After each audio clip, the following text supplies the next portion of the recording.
She has been married 3 times and dated over 30 men, ranging in age from 30 to 80. These men have transferred a staggering amount of money to her, nearly $1 billion. Among them, at least 3 have faced unfortunate circumstances. The mastermind behind it all is this woman, who stands just over 5 feet tall and weighs nearly 200 pounds.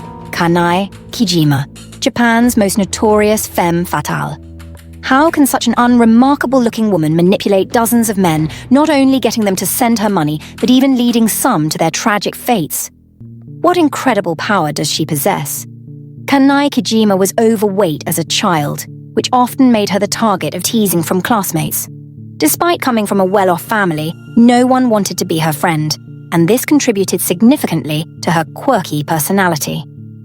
In middle school, she stole 3 million yen from her parents, and in high school, after being defrauded of 7 million yen by a man in his 40s with whom she was dating, she failed to get into university. This marked the beginning of her extraordinary life. She moved to Tokyo and joined a dating club. While it sounds fancy to call it a club, it was essentially a film set. There, Kijima Kanae, using the alias Yoshikawa Aiko, not only flirted with young men, but also showcased her beautifully crafted desserts on social media. Having developed a strong passion for food from a young age, she quickly became a rising influencer. In 1999, she met a tall and handsome boy named Suzuki. To win his favor, she exaggerated her background, claiming her father was a wealthy landowner and her mother a famous pianist, insisting that she had endless money at her disposal. During their sweet moments together, Kijima Kanae was exceptionally understanding, which made Suzuki increasingly dependent on her. Since she covered all their expenses, he decided to take their relationship to the next level. However, Kijima Kanae's identity was fabricated. To maintain her facade of being a wealthy heiress, she began searching for rich but lonely older men on a dating website. Soon after, the first victim emerged. Takao Terada, a man in his 50s, a devoted introvert, and a systems engineer. He had never been married and led a reclusive life, keeping in touch only with his mother and sister. In June 2008, he received a surprising email from Kijima Kanae. "Hello, are you genuinely looking for a partner to share your life with?" Imagine the excitement of a man who hadn't had a woman approach him in years. Takao was so thrilled that his hands trembled as he quickly replied, eager to set up a meeting with Kanae. Kijima Kanae was well aware of her own appearance, so she had no intention of agreeing to an immediate meeting. Instead, she emphasized to Takao Terada the importance of inner beauty, portraying herself as kind-hearted and understanding. This cultivated an image of the perfect partner in Takao's mind, and soon enough, the two found themselves in a romantic entanglement. Takao became increasingly compliant, showering Kanae with luxurious gifts and jewelry. However, on February 4th, 2009, tragedy struck when Takao's unresponsive body was discovered in his room. In the room, 6 charcoal braziers were arranged, and Takao Terada appeared peaceful, creating an illusion that he had taken his own life. The police found no evidence at the scene to suggest otherwise.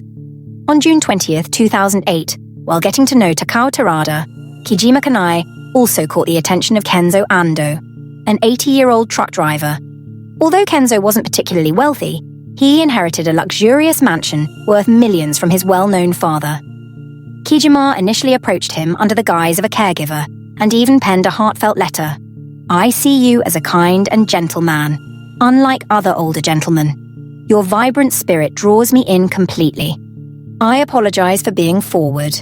I understand that men your age might face some challenges, but I would be thrilled just to share a close connection with you. Would you consider dating me?" Such enticing words left Kenzo feeling exhilarated. Before long, Kijima Kanae took advantage of her position as a caregiver to engage in intimate activities at Ando's luxurious home. However, due to Ando's advanced age, his physical capabilities were limited. Despite his doctor's warnings, he began taking large amounts of medication. Starting in September 2008, the two spent a lot of time together, during which Kijima was also busy secretly selling off all of Ando's valuable artwork. On May 15, 2009, around 4 p.m., a severe fire broke out at Ando's home, claiming his life in the flames. Beside his body lay a charcoal stove, which indicated carbon monoxide poisoning. strikingly similar to what had happened to Terada Takao. On July 13, 2009, Kijima Kanae met a 41-year-old man-child named Oshi Takashi, who was a landlord living comfortably off his rental income. This time, Kijima's love letter took a more provocative turn. She told Oshi, "If we are entering this relationship with the intention of commitment, then physical intimacy is really important to me. I hope we can meet soon for a night together. If you're genuinely interested in pursuing this, it's okay if you don't take any precautions." Just like that, Kijima quickly managed to swindle 4.7 million yen from Oshi. On the evening of August 5th, 2019, around 7 p.m., a parking lot attendant discovered the lifeless body of Oshi Takashi. He looked peaceful, almost smiling, and there were no signs of struggle inside the car. However, under the passenger seat was a charcoal burner with 7 pieces of burnt charcoal. Toxicology tests revealed the presence of 3 different drugs in his system.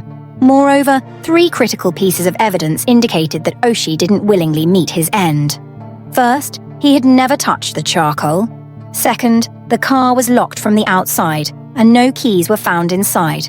Finally, the matchbox used to ignite the charcoal was missing. Since Kijima Kanae was the last person to have contact with Daiichi, the police considered her the primary suspect.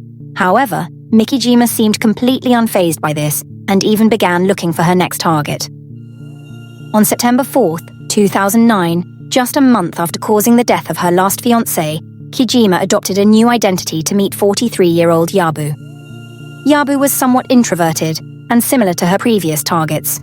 Through her relationship with Yabu, Kijima showcased her manipulative skills once again.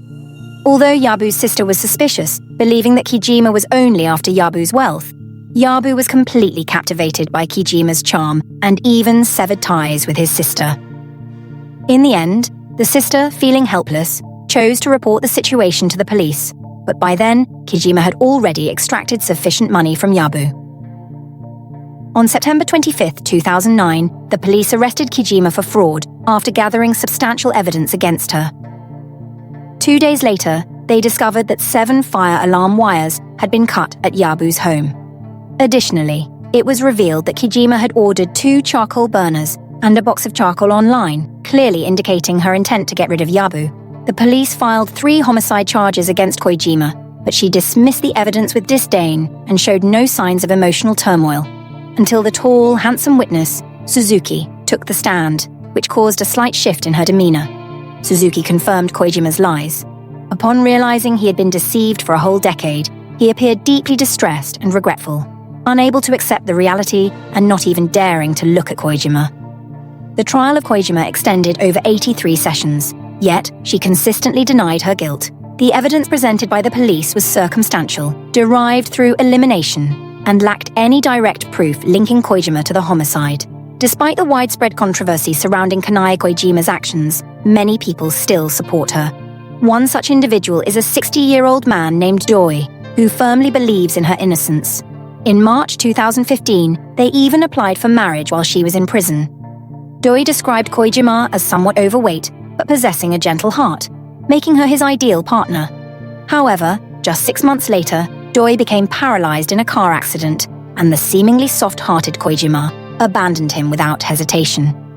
Throughout her time in prison, she married 3 times and published a novel filled with Mary Sue fantasies, telling the story of an ordinary girl who transforms into a princess, clearly based on her own life. It's evident that men of all ages from 30 to 80 were willing to risk everything for a chance at a relationship with her. Koijima's tale teaches us that even if someone isn't conventionally attractive, a captivating inner beauty can lead to true love.